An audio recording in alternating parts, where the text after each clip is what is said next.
This month, I wanted to show you some things with a roller to support the lymphatic system, support lymphatic drainage. The last time I got COVID, I noticed that I was waking up with puffiness around my eyes, which is never something that I've experienced. And thankfully, I saw my Pilates instructor towards the end in my recovery, and she did this whole series with me, and the next morning I woke up and I had no puffiness in my eyes.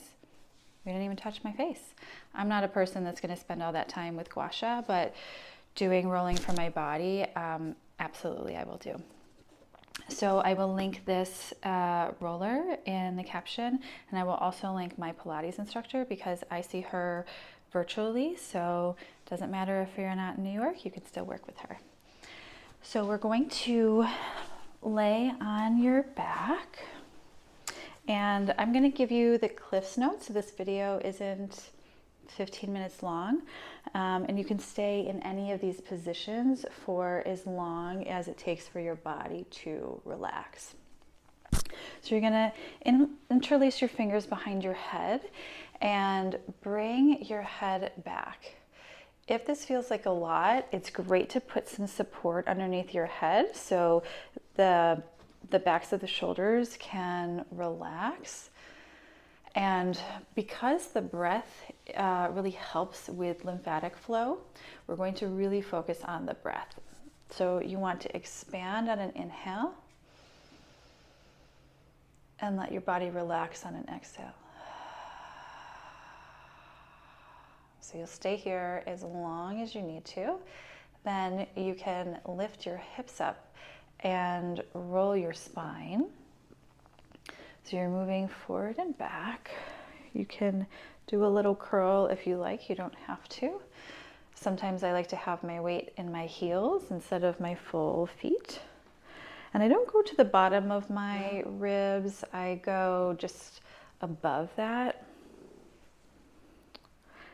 So you'll stay here until you feel you'd like to move, and then we'll release underneath the armpit. So we're in like the lats. So for this position, you can lay your head down if that feels good. You can also support your head here, or you can have a pillow under here to support you. And then you're going to move the torso forward and back. And you may feel something here. You may need to move up towards the armpit.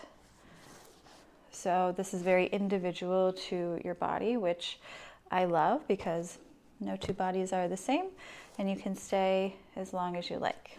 So now the roller comes to the back of the pelvis. So we want to make sure that we are in an incline. If the roller's too high, it's going to make us arch the spine like this, and that is not what we are doing. So bring the roller a little lower than you think it could be.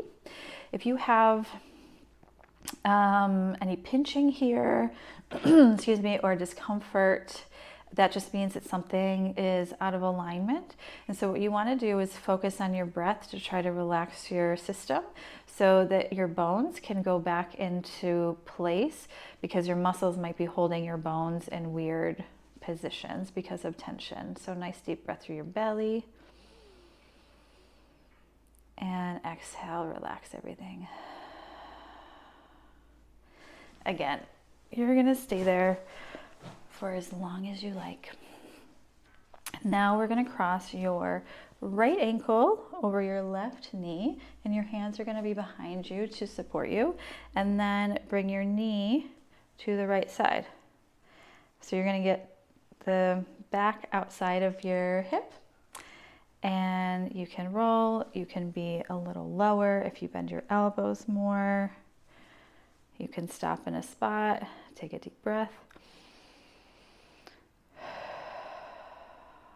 We can roll the outside of our hips. So you're going to be on your forearm, and you can have your back foot down and lift the leg that you are releasing that same hip. You want that to be relaxed. You can also move this foot in front of the leg and then do some rotation. I'm resting my knee on the roller right now. I'm going to show you that on the other side.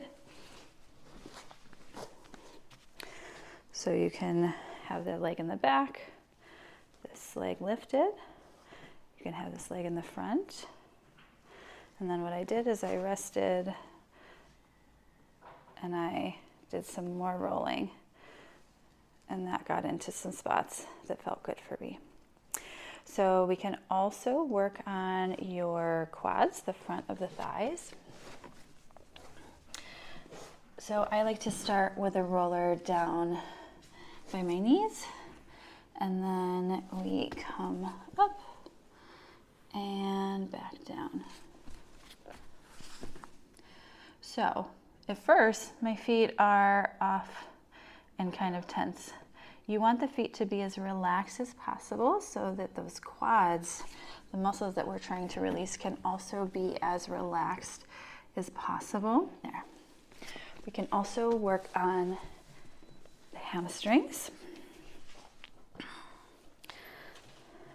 So you can start both legs, then you can cross one leg over. That might be too much. If so, you can use that foot on the floor, and you can again do some rotation here, and other leg, and some rotation. Then we'll get the calves.